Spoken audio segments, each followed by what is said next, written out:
En el día de mi cumpleaños, vi una foto de mi hijo y mi nuera en Cancún. Los llamé y mi nuera dijo, es solo un día normal. No seas tan dramática. No respondí de inmediato. Me quedé mirando la pantalla del teléfono como si fuera una broma pesada que en cualquier momento iba a aclararse. En la foto, Martín estaba con una camisa blanca abierta y lentes oscuros. Karina posaba con un sombrero ancho y un trago verde en la mano. Detrás, el mar turquesa y una lona que decía 2 margaritas. La había subido a sus historias de Instagram a las 10:43 de la mañana. Yo ya había encendido la vela del pastel casero a las 10:30, por si ellos llegaban temprano a sorprenderme. Era una idea mía, lo sé. Nadie me había prometido nada concreto, solo vemos a la tarde, suegra, que para mí significaba que harían un esfuerzo. Apagué la vela con los dedos. No hacía falta soplarla. Era una vela pequeña de supermercado, de esas que gotean cera en segundos. Corté una porción mínima del pastel, por si acaso llegaban después y querían el primer corte intacto. Espera un momento antes de seguir adelante. Háganos saber desde qué parte del mundo estás mirando. Y si te encantan estas historias, no olvides suscribirte. El episodio de mañana será absolutamente alucinante. Volví a mirar la foto. La gente de mi edificio suele decir que quien mira mucho el teléfono se amarga. No creo que sea el teléfono. Lo que amarga es la distancia. Me senté en la mesa de la cocina. Había preparado café y un jarro con jugo de naranja que exprimí en la mañana. Puse 2 tazas por costumbre. Cuando Martín era chico, siempre quería la taza con el rayón, esa que se astilló una vez que se cayó del escurreplatos. La guardé años. Hoy, sin pensar, puse esa taza al lado de la mía. Son detalles que una hace en automático, como si los gestos pudieran traer a la gente. A las 11 en punto marqué a Martín. Sonó 4 veces. Me atendió Karina. ¿Sí?, dijo, con ruido de viento de fondo. Hola, Karina. ¿Dónde están? Vi una foto. Me escuché la voz baja. Hoy es mi cumpleaños. Pensé que... Suegra, estamos con señal mala. Es solo un día normal. No seas tan dramática, ¿sí?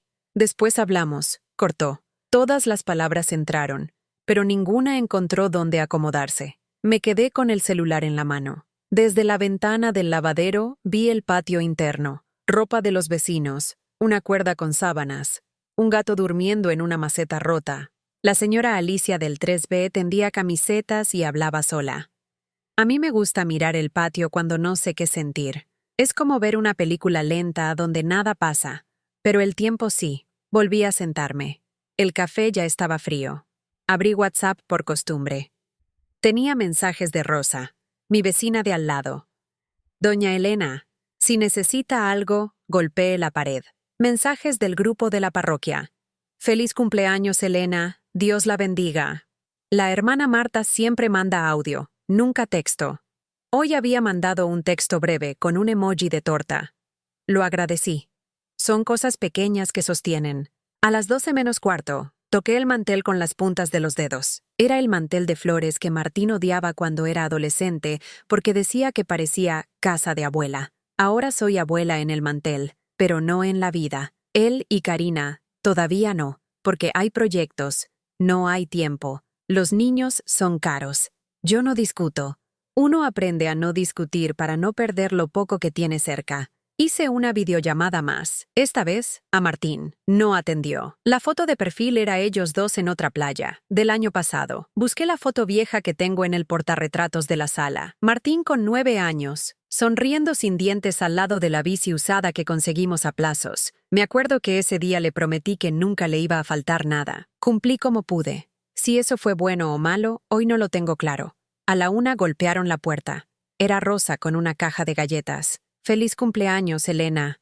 No me mire así. Son compradas. No me dio el tiempo para hornear. Gracias, Rosa. Pase. Tome un café. Se sentó. Miró la mesa y notó las 2 tazas. ¿Van a venir? Dijeron que a la tarde. Están...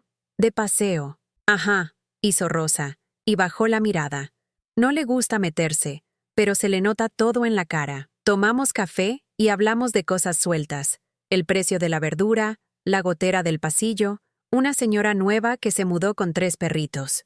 Rosa evitó el tema de Martín con cuidado. Yo también. No había mucho que decir sin abrir una puerta que después no se cierra. Cuando se fue, me dejó un abrazo apretado de esos que se dan cuando no hay soluciones. A las 2 almorcé un plato de lentejas que tenía congelado. No tenía hambre, pero saltarme las comidas me cae mal en la presión. Miré el teléfono otra vez. Nada. Al menos el banco me había mandado un recordatorio automático de pago. Lo borré sin abrir. Después lo vería.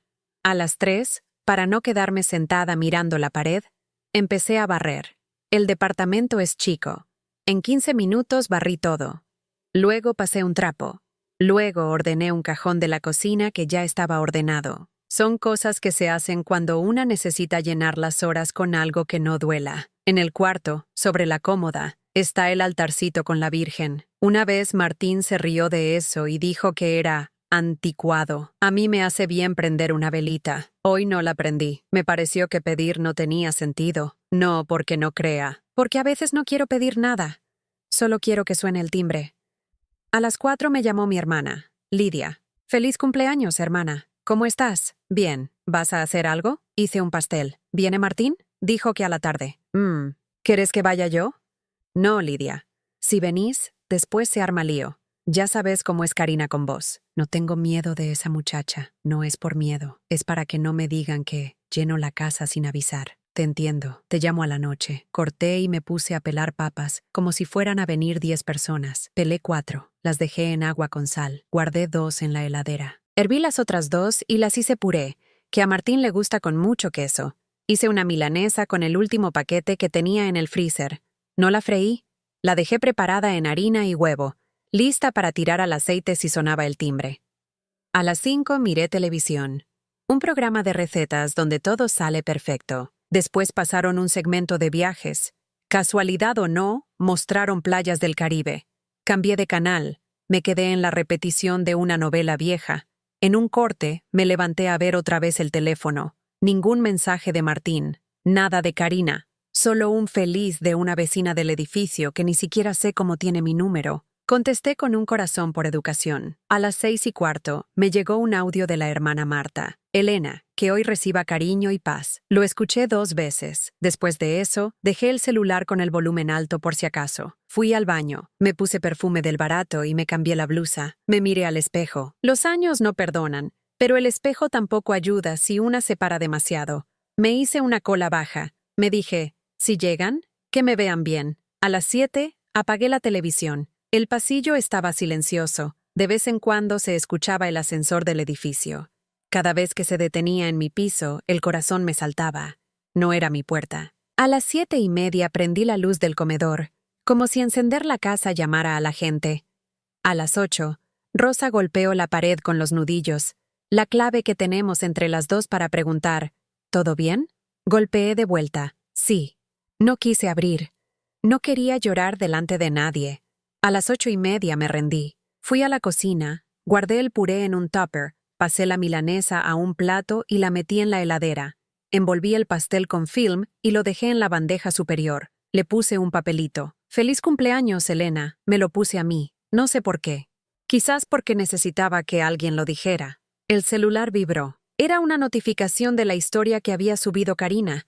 Otra foto en la playa, esta vez con una frase, «La vida es hoy». Le di al botón de silenciar historias. No por bronca, por cuidado propio. No necesito ver. Ella tiene razón en algo. La vida es hoy. Pero hay maneras de decirlo. A las 9 me hice una sopa. Comí 3 cucharadas y la dejé. A esa hora, en otras casas del edificio se escuchaban platos, risas, un bebé llorando. Es normal, es la vida. En mi casa había silencio, una silla vacía y una vela usada. Me fui al cuarto un rato y me senté en la cama. Enfrente, el armario de madera que Martín odia porque chirría. Yo lo abrí suave. Adentro guardo una caja de metal con papeles. No la abrí. Solo la toqué con la mano. La caja pesa lo justo. Siempre me da la sensación de que lo que una guarda bien pesa más. Volví a la sala. Me dije, mañana se me pasa. Con eso no alcanza, pero sirve para poner un límite al día. Tomé el rosario del cajón y lo sostuve sin rezar. No me salían las palabras. A veces no rezo con frases. Rezo apretando cosas que me han acompañado. A las 9:30 finalmente sonó el teléfono. Era un número desconocido. Por un segundo pensé que podía ser Martín desde otro teléfono porque se quedó sin batería. Atendí apurada. ¿Doña Elena García? Preguntó una voz joven. Sí, soy yo. Le llamo del banco para recordarle que el día 15 se debita el pago mensual de la hipoteca del inmueble de la calle Los Naranjos, a nombre de Martín García. Cualquier consulta... Sí, lo sé. Gracias. Buen día. Disculpe la hora. Está bien. Corté. No era un error. Ese recordatorio llega todos los meses. Hace tiempo que yo ayudo con ese pago. Martín siempre dice que es transitorio, que apenas se acomode, que está ajustado. Yo siempre digo que sí. El 15 es en 3 días. Lo sabía. Igual el llamado me atravesó como si fuera la primera vez. Tal vez porque hoy la casa estaba vacía. Tal vez porque, a cierta edad, los recordatorios de deudas suenan distinto que los de cumpleaños. Me quedé quieta unos segundos y fui a la cocina a lavar la taza que no usé. La de rayón. La lavé despacio, la sequé con el repasador bueno y la guardé en la repisa alta, donde no la alcanzo sin banquito. La coloqué atrás, como si esconderla atrasara algo más grande. Cerré el armario. Abrí la heladera. Miré el pastel a través del film. Saqué un platito pequeño. Corté una porción del tamaño de 2 bocados. Me serví y volví a guardar el resto. Me senté en la mesa y comí sin pensar en el sabor. No estaba mal. No estaba bien. Era pastel. A las 10, el pasillo seguía igual de callado. Me cambié otra vez a la ropa de estar en casa. Doblé con cuidado la blusa que me había puesto por si venían, y la guardé. Miré el celular una vez más.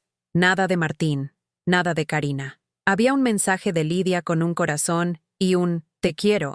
Contesté, «yo también». Apagué las luces de la sala y dejé encendida la de la cocina. Me gusta que quede una luz chica prendida. Me da menos impresión. Antes de irme a dormir, pasé por el altarcito. No prendí vela.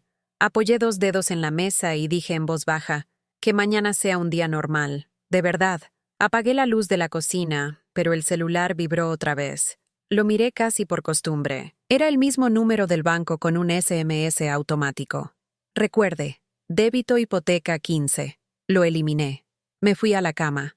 Tardé en dormir. Cuando ya estaba por quedarme, el ascensor volvió a sonar. Se detuvo en mi piso. Esperé sin respirar. Pasaron unos segundos largos y pensé que podía ser el vecino del 4 que llega tarde, pero el sonido se detuvo justo afuera de mi puerta. No tocaron. Escuché pasos que se acercaron y se quedaron. Después, un murmullo bajo. No distinguí palabras. Me senté en la cama en silencio. Los pasos se alejaron y se escuchó de nuevo el ascensor cerrándose. Me levanté, fui al comedor y me quedé parada en la oscuridad mirando la puerta. No sé cuánto tiempo. No quería abrir. No quería preguntar. A veces es mejor no saber si estuvieron ahí y no tocaron, o si fue mi cabeza mezclando ruidos. Volví al cuarto. Agarré el celular y lo dejé en la mesa de luz, con el volumen al máximo. Apoyé la mano encima por un momento, como si pudiera calentar a alguien del otro lado. Cerré los ojos. Mañana iba a ir al mercado temprano. Tenía que comprar pan, verduras y el aceite que me estaba faltando. Iba a pasar por la parroquia para saludar a la hermana Marta. Iba a fregar el piso del pasillo común con un poco de lavandina, que siempre me relaja. Iba a ordenar la caja de metal de la cómoda, la que no abrí hoy, y, a la tarde, iba a revisar el saldo para el día 15. Todo eso lo pensé antes de dormirme. Fue lo último y lo primero, porque el cumpleaños se había terminado. Y, sin embargo, la sensación de estar esperando no. El lunes por la tarde sonó el teléfono de la casa. Yo estaba lavando unos platos que habían quedado del almuerzo cuando vi en la pantalla el nombre de mi hijo. Por un instante me ilusioné. Pensé que tal vez me llamaba para disculparse por lo de mi cumpleaños, o que quería preguntarme cómo estaba. Contesté con voz tranquila, disimulando la mezcla de tristeza y esperanza que llevaba dentro. «Hola, hijo». Su tono fue seco, sin rodeos. «Mamá, estuve revisando las cuentas y vi que aún no has pagado la hipoteca». Me quedé en silencio unos segundos. No entendía cómo podía llamarme así, sin un saludo, sin siquiera preguntar cómo me sentía después de todo lo que había pasado. «¿A qué te refieres?», pregunté con calma. «A lo de siempre», intervino de fondo la voz de Cecilia, mi nuera. «¿O acaso no sabes que esa casa no se paga sola? Ustedes los viejos creen que todo cae del cielo, pero si quieres vivir bajo ese techo, Al menos cumple con tu parte. Sentí que me ardían las mejillas. Yo había trabajado toda mi vida. Había sacrificado salud y años para que ese mismo hijo pudiera estudiar. Y ahora me hablaban como si yo fuera una carga que apenas servía para sostenerles la comodidad. Diego, dije, intentando mantener la calma. Yo no recordaba que el pago fuera esta semana. Pues claro que lo es, respondió él molesto. No podemos estar siempre recordándote. Ya bastante tenemos con nuestras responsabilidades como para estar cargando también con esto. Cecilia volvió a intervenir, con esa voz fría y condescendiente que siempre usaba conmigo. Para eso están las madres, ¿no? Para apoyar a los hijos en todo. A tu edad deberías estar agradecida de que aún te necesitamos. Me quedé helada. En mi mente empezaron a pasar recuerdos. Las madrugadas en que me levantaba a prepararles el desayuno antes de ir a limpiar casas ajenas, las horas que pasé en la feria vendiendo empanadas para pagar sus uniformes, los fines de semana que no descansaba para que él pudiera asistir a excursiones escolares. Todo eso parecía borrado de un plumazo. Está bien, respondí casi en un susurro.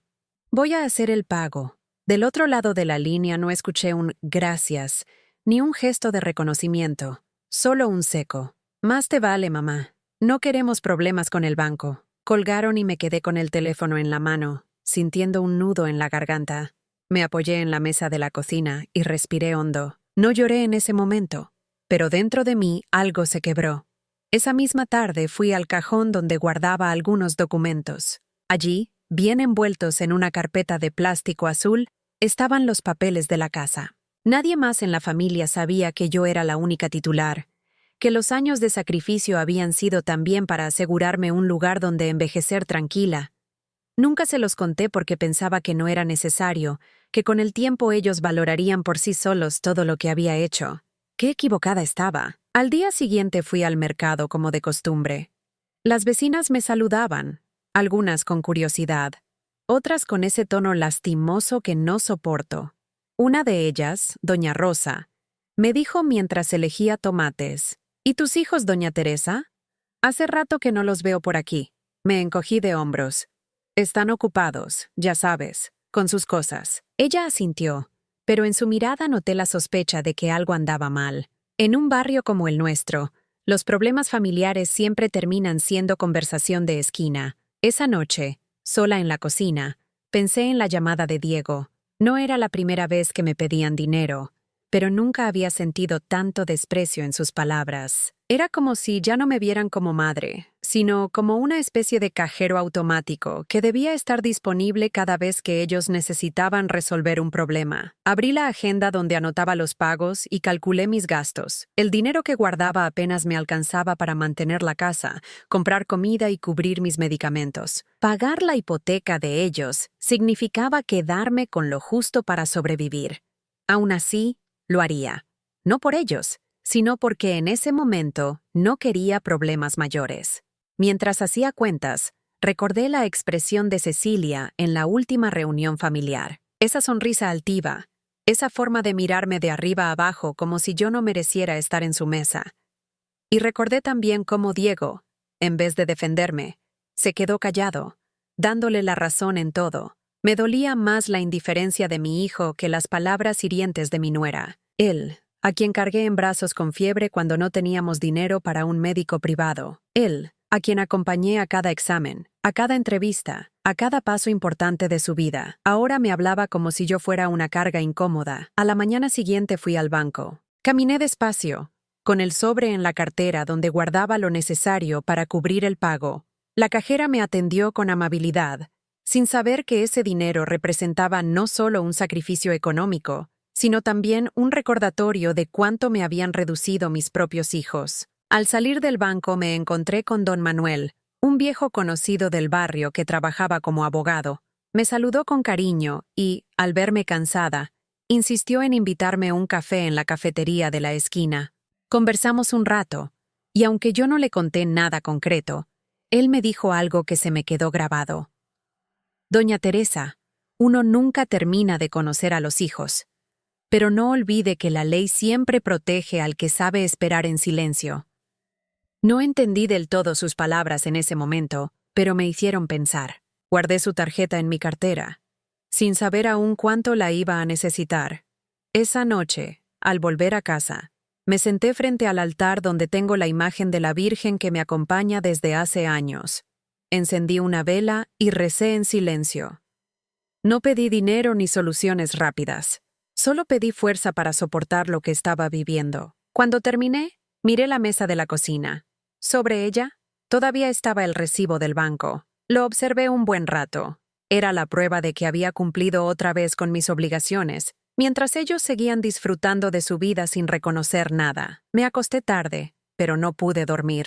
Sentía un dolor profundo en el pecho, no físico, sino emocional. La traición no estaba en la petición de dinero, sino en el desprecio con el que lo exigieron, como si yo no tuviera derecho a cansarme, como si después de tantos años de sacrificio, todavía les debiera todo. Lo que ellos no sabían era que ese recibo no era solo un pago más. Para mí, era también el inicio de un cambio silencioso. La mañana siguiente a ese pago desperté cansada, como si hubiera trabajado toda la noche. Preparé un café y me senté en la mesa de la cocina. Frente a mí, el recibo del banco seguía allí, doblado, recordándome que había vuelto a ceder. No era la primera vez. Y, conociendo a Diego y a Cecilia, tampoco sería la última. Me quedé mucho rato mirando la hoja. Pensé en todo lo que había hecho por mi hijo desde pequeño y en cómo ahora me hablaba sin un mínimo de respeto. Pensé en la manera en que Cecilia siempre encontraba la forma de hacerme sentir una carga, un estorbo, y recordé las palabras de don Manuel, aquel vecino abogado. La ley siempre protege al que sabe esperar en silencio. No comenté nada con nadie, ni siquiera con Rosa, mi vecina, que suele pasarse todas las tardes para compartir un mate y hablar de las cosas del barrio. Esa tarde, cuando vino y me preguntó si todo estaba bien, le contesté que sí, que solo me sentía un poco cansada. No tenía ganas de dar explicaciones, ni de que ella viera mi tristeza. Prefería guardar silencio y pensar. Esa misma noche busqué en un cajón de mi cómoda la carpeta azul donde guardaba papeles importantes. Allí estaban las escrituras de la casa. Recordé que desde el primer día la propiedad siempre había estado a mi nombre. Yo la había pagado en cuotas interminables, trabajando en casas ajenas, limpiando pisos, cocinando para familias que apenas me trataban con respeto. Diego nunca había preguntado de dónde salía el dinero. Cecilia tampoco. Ambos siempre daban por hecho que yo debía ayudar. Guardé los papeles de nuevo, pero esta vez no los escondí al fondo del cajón. Los dejé arriba, a la vista. Tenía la sensación de que pronto los iba a necesitar. Al día siguiente, me levanté temprano y fui al mercado. Mientras revisaba precios, escuché a dos vecinas comentar lo caro que estaba todo. Una de ellas dijo en voz alta: «Por suerte mis hijos me ayudan. Si no, ya no sé cómo viviría». Yo apreté los labios. Nadie sabía que era al revés, que yo era la que sostenía a mi hijo y a su mujer, como si fueran adolescentes incapaces de hacerse cargo de su propia vida. No dije nada.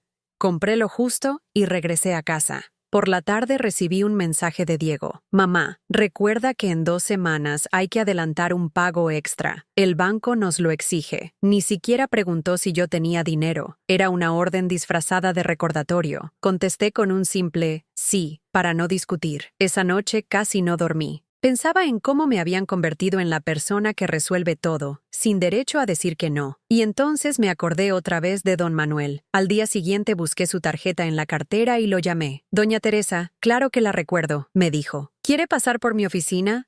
Acordamos vernos en la semana. No le conté detalles por teléfono. Solo le dije que necesitaba aclarar unos papeles. Colgué y sentí una mezcla de miedo y alivio. Era la primera vez en años que daba un paso sin consultar a Diego, sin avisar nada. Cuando fui a la oficina, me recibió con una sonrisa cordial. Le mostré las escrituras y los documentos. Le conté que desde hacía un tiempo yo era quien pagaba la hipoteca de la casa donde vivía Diego con Cecilia. Él escuchó en silencio, tomando notas. «Mire, doña Teresa», me dijo al final, «legalmente usted no está obligada a pagar nada. Usted es la dueña de la casa. Si ellos aparecen como responsables en el banco, entonces la obligación es de ellos. Si usted los ayuda, lo hace por voluntad propia, pero no por deber». Asentí despacio. Entonces, si un día decido dejar de pagar, no pasaría nada para usted. Ellos tendrían que arreglárselas solos. Sentí un peso en el pecho. no de miedo, sino de conciencia. Era como si de repente me hubieran quitado una venda de los ojos. Salí de la oficina con la carpeta apretada contra el pecho y con la decisión de guardar silencio. No les diría nada a Diego ni a Cecilia. Ellos pensaban que me tenían controlada, pero ahora yo sabía algo que ellos ignoraban, que toda la casa estaba bajo mi nombre, que en realidad dependían de mí más de lo que yo de ellos. Ese día, al volver, me encontré con Rosa en la entrada. Me miró curiosa. ¿Todo bien, Teresa? La vi salir temprano. Sí, fui a hacer unos trámites, respondí, y cambié de tema rápido, preguntándole por sus nietos. No quería que nadie sospechara. Pasaron los días y mantuve mi rutina como siempre. Me levantaba temprano, iba al mercado, limpiaba la casa, conversaba un poco con las vecinas. Por fuera todo seguía igual, pero por dentro ya no era la misma. Había tomado una decisión, no confrontar de inmediato, no discutir, sino esperar en silencio. Una tarde recibí otra llamada de Diego. Esta vez sonaba molesto. «Mamá, el banco volvió a insistir con lo del pago extra. No podemos fallar». «Sí, hijo», contesté tranquila. «Yo me encargo». Cecilia se metió en la llamada. «Más te vale, suegra, porque si nos embargan, será tu culpa». Apreté los labios, pero no respondí. Solo colgué después de escuchar sus palabras. Y ahí mismo me prometí que esa sería la última vez que aceptaba una humillación de ese tipo sin tener un plan. Esa noche, mientras cenaba sola, pensé en todo lo que había soportado. Recordé cada cumpleaños en que Diego llegaba sin un regalo, cada vez que Cecilia me hacía a un lado en la mesa familiar, cada palabra de desprecio. Y me dije que no podía seguir así. El silencio sería mi estrategia, pero no para resignarme, sino para preparar el momento en que todo cambiaría. Guardé el recibo en la carpeta azul junto con las escrituras. Cerré con cuidado y la dejé en el cajón superior, al alcance de mi mano. Esa carpeta se había convertido en mi secreto mejor guardado, la prueba de que la historia no era como ellos creían.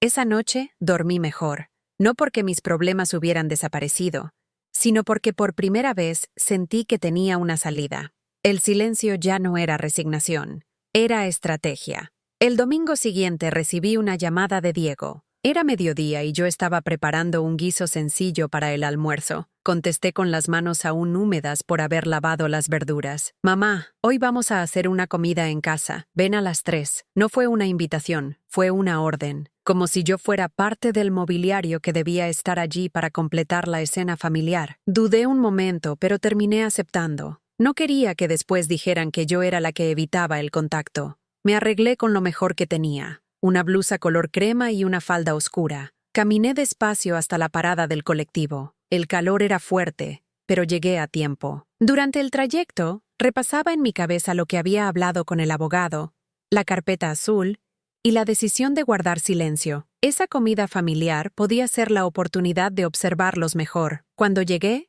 Cecilia me abrió la puerta, me miró de arriba abajo y apenas esbozó una sonrisa. «Pase, suegra». En la sala ya estaban algunos familiares de su lado, 2 primas, un tío y una hermana. Todos hablaban animadamente. Yo saludé con respeto, pero noté de inmediato el ambiente tenso. Había mucho ruido, risas y vasos de cerveza sobre la mesa, pero nadie se movió para ofrecerme asiento. Me quedé de pie unos segundos, hasta que Diego, distraído, me señaló una silla en la esquina. «Siéntate ahí, mamá». Asentí y me senté en silencio. Desde ese rincón podía observar todo. Cecilia se paseaba por la sala como dueña del lugar.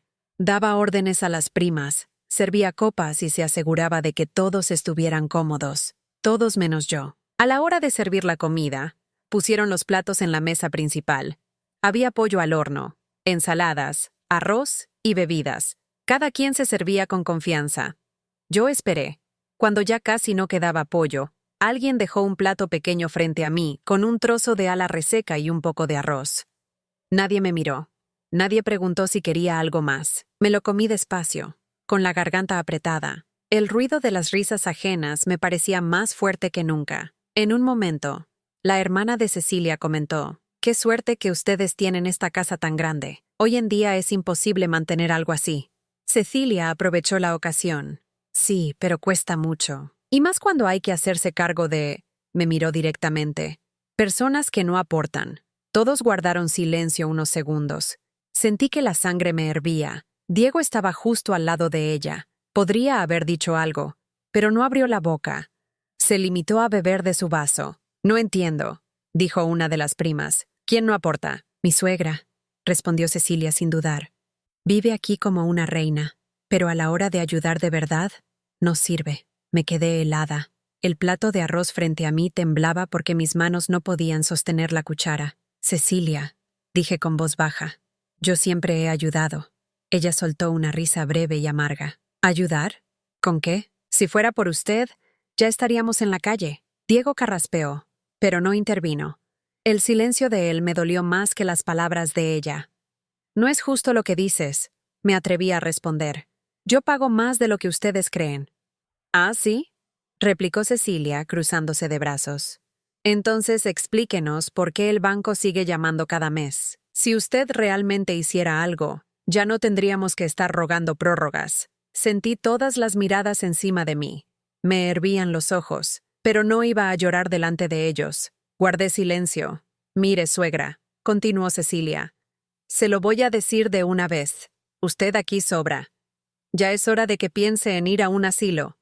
Allá al menos tendría compañía de su edad. Nadie dijo nada. Diego bajó la mirada, avergonzado tal vez, pero sin defenderme. Fue en ese momento que entendí que algo había cambiado para siempre. Yo podía soportar el abandono, la indiferencia, incluso las exigencias económicas, pero ser llamada parásito frente a todos, sin que mi hijo moviera un dedo, fue demasiado. Me levanté despacio de la silla. Nadie trató de detenerme. Dejé el plato casi intacto y caminé hacia la puerta. ¿A dónde vas, mamá?, preguntó Diego finalmente, con voz apagada. A mi casa, respondí sin mirarlo. Cecilia rió con ironía. ¿Casa? Si esta es nuestra casa. No respondí. Abrí la puerta y salí. El aire de la calle me golpeó con fuerza, pero me devolvió la calma. Caminé hasta la parada del colectivo y me senté en el primer asiento que encontré. Mis manos temblaban, pero por dentro había una claridad nueva. Esa noche, de regreso en mi departamento, me senté frente al altar de la Virgen. Encendí una vela y respiré hondo. Las palabras de Cecilia seguían retumbando en mi cabeza. Aquí sobra. Debería estar en un asilo. Miré la carpeta azul sobre la mesa. Pasé mi mano por encima sin abrirla. Ya no era solo un conjunto de papeles. Era mi escudo, mi defensa, mi verdad. Me quedé despierta hasta tarde, repasando cada detalle de la comida familiar, cada gesto de Diego, cada palabra de Cecilia. Y tomé una decisión. Ya no iba a permitir más humillaciones. Podría guardar silencio todavía, pero no por debilidad, sino porque estaba esperando el momento exacto para actuar. A la mañana siguiente de aquella comida familiar, desperté con la garganta seca y los ojos hinchados. Había dormido apenas un par de horas. En mi mente todavía sonaban las risas de los invitados cuando Cecilia me llamó parásito. Más que las palabras, me dolió la pasividad de Diego. Esa imagen de él bajando la mirada, incapaz de decir nada, me acompañó como una sombra durante todo el día. Decidí no contarle a nadie lo sucedido. Ni a Rosa, que seguro lo habría comentado con medio barrio, ni a Lidia, mi hermana, que habría reaccionado con furia y me habría presionado para enfrentar a Diego de inmediato. No quería escándalos. Lo que quería era pensar con calma. Después de desayunar, saqué la carpeta azul del cajón y la puse sobre la mesa. Abrí cada documento con cuidado. Escrituras, recibos, comprobantes de pago. Todo estaba en orden. Yo era la única titular de la casa donde Diego y Cecilia vivían. Esa verdad me daba un tipo de poder que ellos desconocían. Guardé los papeles y salí a caminar al mercado. Necesitaba aire. Mientras elegía unas naranjas, escuché a dos vecinas hablar de lo difícil que estaba todo. Una decía que su hija la ayudaba a pagar la renta, la otra, que sin la pensión del esposo no podría sobrevivir. Pensé en mi propia situación. No era yo quien recibía ayuda de mis hijos, era al revés. Y ni siquiera había gratitud de su parte. Al regresar a casa encontré un mensaje en mi celular. Era de Diego. Mamá, acuérdate que en 2 semanas toca adelantar un pago extra de la hipoteca. El banco está insistiendo. Sentí rabia, pero contesté con un escueto, sí, no valía la pena discutir por mensaje. Esa tarde me senté frente al altar de la Virgen. Encendí una vela y recé. pero no pedí paciencia ni fuerza. Esta vez pedí claridad, porque sabía que el momento de callar estaba llegando a su fin. Pasaron los días y Diego volvió a llamarme, esta vez más apurado. «Mamá, necesitamos que vayas al banco mañana mismo. Si no, nos van a aplicar un recargo». «Está bien», respondí. «Y por favor no te olvides». Escuché a Cecilia de fondo. «Dile que si no paga, esta vez se queda en la calle con nosotros». No respondí, solo colgué.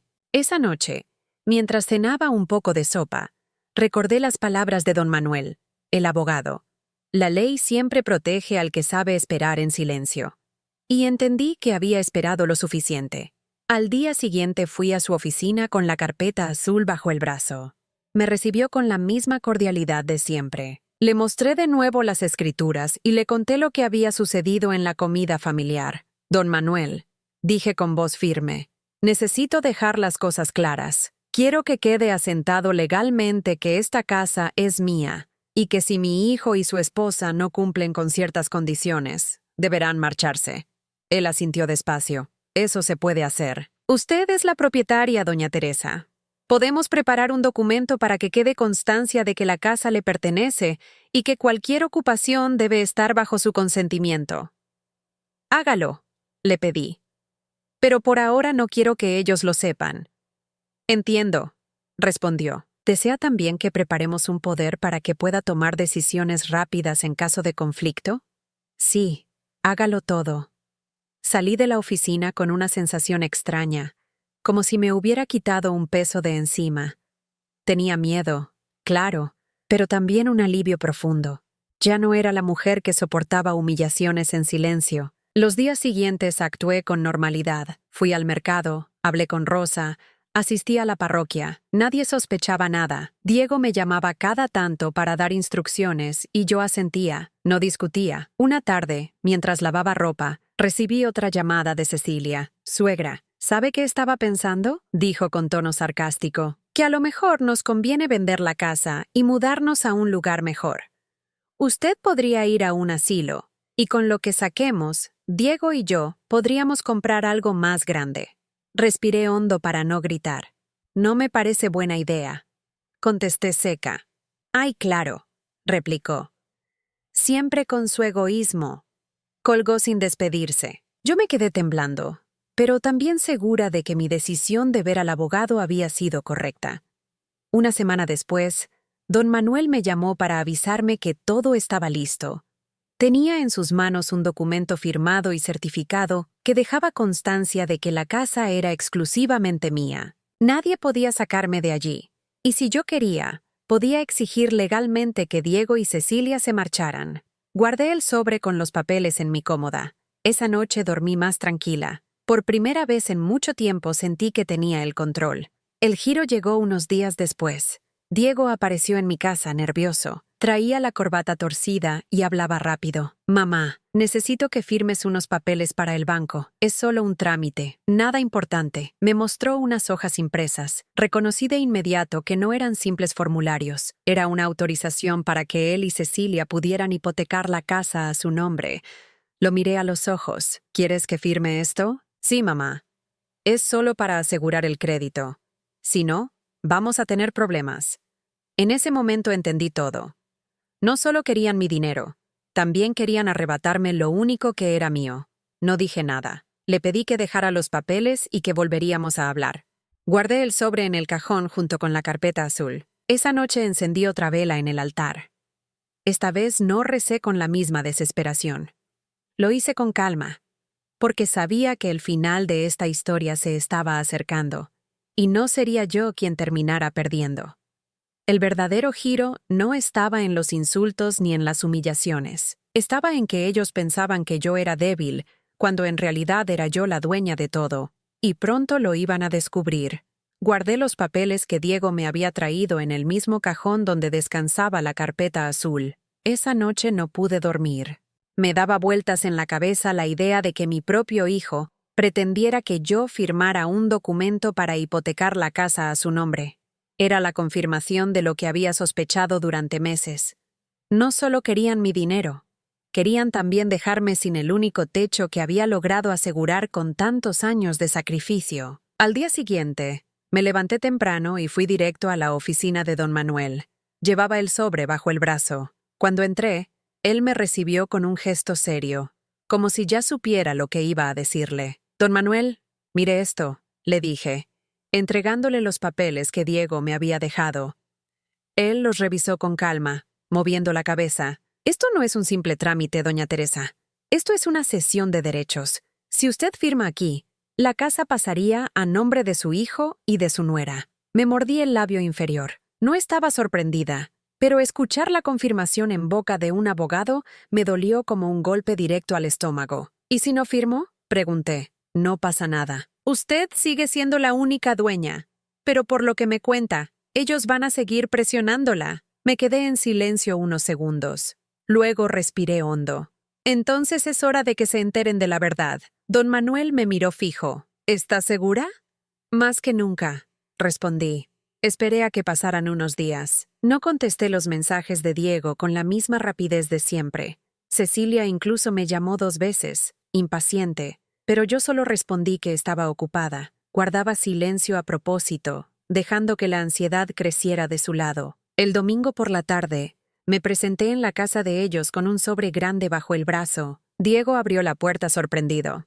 Cecilia estaba en la sala, con expresión de fastidio. «Mamá, pensé que ibas a traer los papeles firmados», dijo Diego sin siquiera saludarme. «Los traje», respondí tranquila, levantando el sobre. Nos sentamos alrededor de la mesa. Ellos esperaban encontrar mi firma, pero al abrir el sobre, se encontraron con algo muy distinto. «¿Qué es esto?», preguntó Cecilia, frunciendo el ceño. «Son las escrituras originales de esta casa», dije yo, mirándolos a los dos. «A nombre mío». Diego palideció. Cecilia intentó sonreír con ironía. «¿Y qué pretende con esto, suegra? Que entiendan que esta casa nunca fue de ustedes. Siempre ha sido mía. Yo la pagué, yo la registré, y soy la única titular. Ustedes han vivido aquí porque yo lo permití». El silencio que siguió fue pesado. Diego abrió la boca para decir algo, pero no le salieron palabras. Cecilia, en cambio, explotó. «Usted está inventando todo. Seguro falsificó esos papeles». Saqué del sobre la copia certificada que me había entregado don Manuel. La puse frente a ellos. Todo está validado por un abogado y registrado en el notario. Nadie puede cambiarlo. Diego agarró las hojas, las leyó nervioso y las dejó caer sobre la mesa. «No puede ser». «Lo es, hijo», le respondí con calma. «Y quiero que lo sepan.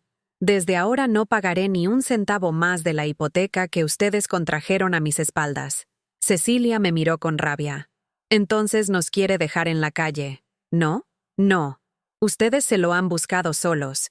Yo no los voy a echar de inmediato, pero tienen 30 días para decidir qué van a hacer. O se hacen cargo de su deuda, o tendrán que irse». Diego se levantó, caminando de un lado a otro, con las manos en la cabeza. «Mamá, ¿cómo nos haces esto?» Lo miré a los ojos. «¿Cómo me haces esto tú a mí, Diego? ¿Cómo me pides que firme un papel para dejarme sin mi casa? ¿Cómo permites que tu esposa me insulte delante de todos?» Él no contestó, solo bajó la mirada, como tantas veces. Me levanté de la mesa, guardé mis documentos y caminé hacia la puerta. Antes de salir, me detuve un momento. «Yo no soy un parásito», dije despacio. «Soy la dueña de esta casa y de mi vida». Salí sin esperar respuesta. Durante las semanas siguientes, no recibí llamadas de ellos. El silencio era absoluto. Rosa, mi vecina, me contó que había visto a Cecilia discutir en voz alta en la puerta, gritando sobre el dinero, los pagos y el banco.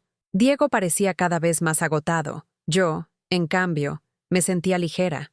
Volví a mis rutinas sencillas: ir al mercado, conversar con las vecinas, asistir a la parroquia. Cada vez que pasaba frente al altar y veía la vela encendida, sentía que mi decisión había sido la correcta.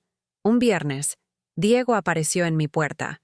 Estaba desaliñado, con la corbata mal puesta y los ojos enrojecidos. «Mamá, necesitamos hablar», dijo, casi en un susurro. Lo hice pasar. Se sentó en la mesa y bajó la cabeza. «No tenemos cómo pagar la hipoteca. El banco nos está presionando. Cecilia está desesperada. Yo no puedo ayudarlos más», le respondí firme. «Ya hice demasiado». «Pero, ¿dónde vamos a vivir?» «Eso tendrán que resolverlo ustedes. Ya son adultos». Diego me miró con lágrimas en los ojos. «Mamá, por favor». «Hijo», interrumpí, «yo no te estoy echando de mi vida. Solo estoy poniendo un límite, porque si no lo hago, ustedes nunca me van a respetar. Se quedó callado. Después de unos segundos, se levantó y se fue sin despedirse. 30 días después, recibí la notificación de que ellos habían dejado la casa. No sé a dónde fueron. Algunos vecinos decían que se mudaron con unos parientes, otros que se fueron a rentar a las afueras de la ciudad. Yo no pregunté. No me interesaba saber. Lo que sí hice fue regresar a la casa, la que siempre fue mía. Entré sola, con las llaves en la mano. Estaba vacía, silenciosa. En la sala aún quedaban algunas marcas de muebles y manchas en las paredes. Respiré profundo. No sentí tristeza, sino paz. Los días siguientes me dediqué a limpiar cada rincón. Pinté las paredes de blanco, cambié las cortinas, abrí todas las ventanas para que entrara la luz. Poco a poco la casa dejó de oler a reproches y discusiones y empezó a oler a nuevo. Rosa vino a visitarme un sábado por la tarde. Se sorprendió al verme tan animada. Doña Teresa, nunca la había visto tan tranquila, me dijo. Es que ahora la casa está en paz, respondí. Pasamos horas conversando en la cocina, tomando café. Por primera vez en años, sentí que estaba viviendo en mi hogar de verdad. Hoy, mientras escribo estas líneas sentada en la mesa del comedor recién pintado, pienso en todo lo que pasó. Diego y Cecilia creyeron que podían tratarme como una carga, que podían manipularme para quedarse con lo que era mío. Pero se equivocaron. No hubo gritos ni escándalos. No necesité venganzas espectaculares ni discusiones interminables. Solo guardé silencio, esperé el momento justo y mostré la verdad. Y esa verdad fue suficiente para recuperar mi dignidad y mi libertad.